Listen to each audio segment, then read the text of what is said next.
एवढी सुद्धा किंमत असू नये घरात म्हणजे झालं काय हो? आता काय झालं? झालं पुनर्वसू भाऊजींचं लग्न झालं. अगं काय बडबडतेस? हे सगळं होतंय ना, हे तुमच्यामुळे होतंय. तुम्ही तुमचा मान ठेवू शकत नाही घरात, त्यामुळे मला कोणी विचारत नाही. गाडीची किंमत नाहीये मला. कितीही झालं तरी ह्या घरची मोठी सून आहे ना मी. हा झालेल्या आत्याला सगळं माहिती, मला काहीही सांगितलं नाहीये. विचारायचं सोडाच, पण निदान सांगावंसही वाटत नाही कोणाला. आपण काय फक्त अक्षता टाकायला जायचं? तू काय झालं सांगणार आहेस का? त्या आत्याला माहितीये पुनर्वसू भाऊजींच्या साखरपुड्याची आणि लग्नाची तारीख. आपल्याला सांगितलं का कोणी? अगं सांगतील की, मग घरातलंच कार्य आहे, सांगितल्याशिवाय राहणार आहे का? कधी सांगणार? बाहेरच्यांना पत्रिका वाटल्यानंतर? आहेस का रे रामा? हो हो माई, ये ना. अगं बाई, तू इथेच आहेस? बरं झालं. अरे काय झालं, नंदिनीचे वडील गेले ना, तर लगेच लग्नाचा विषय काढणं योग्य होणार नाही, म्हणून आपण गप्प होतो. तर नंदिनीच्या आत्यानेच विषय काढला लग्नाचा. म्हणाल्या तिच्या बाबांचीच खूप इच्छा होती, तर उरकून घेऊया लग्न.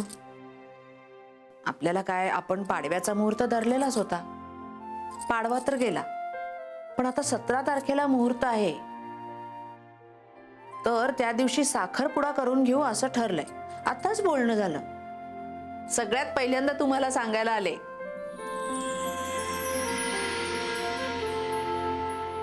वा, मस्त, छान झालंय.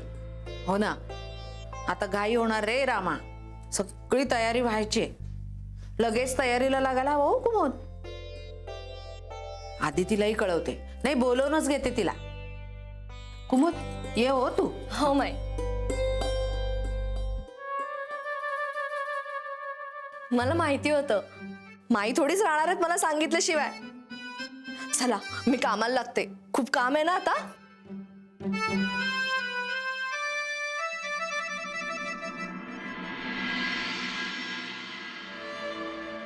सुनेला मुलीसारखी मोकळीक देण्यापेक्षा मुलीने सुनेसारखं मर्यादेत राहावं, या मताची आम्ही माणसं आहोत. लक्षात ठेवा, तुमचं सासर हेच तुमच्यासाठी सगळं काही आहे.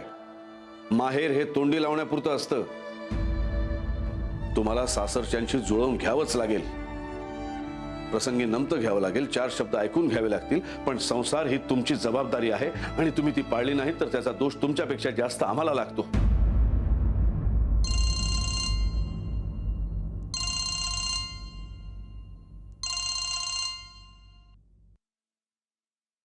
हा माई.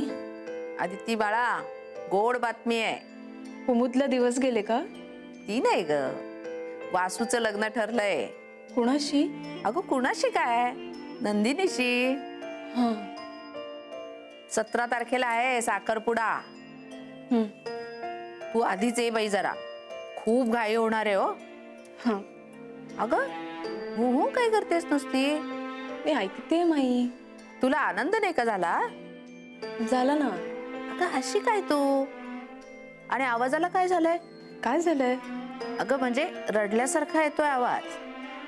असं काही नाहीये माई. तिकडे सगळं ठीक आहे ना? हो. आणि तू बरी आहेस ना? हो, सुखात आहे मी. बर, आम्ही जावई बापूंना फोन करतोच आहोत. त्यांना सांगतो तुला पाठवायला. आणि तू आता यावेळी जरा राहण्याच्या तयारीनंच ये हो. म्हणत असेल तर कायमची येते. अगं बाळा, कायमची कशी असेल? मला लाख वाटतं ग आपली लेक आपल्या जवळ असावी, पण सासूरवाशीण आहेस तू. तुला माहेरी ठेवून घेतलं तर लोक काय म्हणतील, हो की नाही? मुळात यांना नाही आवडायचं ते, आपल्या रूढी परंपरा. गंमत केली मी माई. तू तरी काय सिरियसली सांगतेस? नाही ग, मलाही वाटतंच की. कधी यायचंय? अगदी आज आलीस तरी चालेल. आम्ही जावई बापूंना करतोच आहोत फोन. बर, ठेवू आता? हो, बाय. हा, काळजी घे हो.